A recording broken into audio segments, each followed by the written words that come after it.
Kung naamoy mga friends or mga kaila nga ganegosyo, suportahin ninyo ilang negosyo dili kay sige ninyo pangayo ag libre mga free taste. Ayaw kamo dapat nga kaila, kamo ang dapat nga first supporter nila. Dili kay kamo pa ang hinungdan nganong mabankrupt sila. Mao na ang mga story sa mga pareha sa mga ginagmay nga business owner no nga malipay nami nga ang among kaila o mga friends ang first good nga magsuporta o mag-endorse o magpalit sa among mga pagkaon. Especially kung isa pud mo sa mga magbenepisyo sa ilang mga halin no or sa ilahang mga paglambo. Pero sa kani nga point man good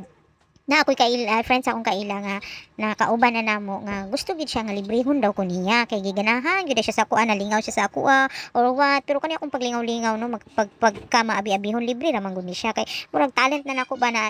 innate na sa ako nga inaani jud ko nga once maganahan ko sa tawo ma-showcase na ko ang pagka-joker usahay mao na gi-invite ko niya sa iyang tindahan kay para daw ilibre daw ko niya sa iyang pagkaon syempre for the medyo maulaw ko kay syempre 'di ba kung once maglibre ka medyo kuan man gyud kaning syempre gasto cosbe pud na siya gasto pud na siya pero kay gitawagan man ko niya balik kapag tuon gyud daw lagi ko so mauto ning adto na lang jud ko so gilibre ko niya pero kay maulaw man ko nisugot ko nga librehon kaniya pero ning palit po ko sa iyahang mga baligya kay para di po kay siya lugi no so dapat kung librehon man gani ta og katunga ang katunga ato bang paliton kay para dili po kaayo siya bitaw murag nga sa giganahan gid siya sa ako ada isa na all giganahan sa ako kamo ka giganahan ka sa ako ani.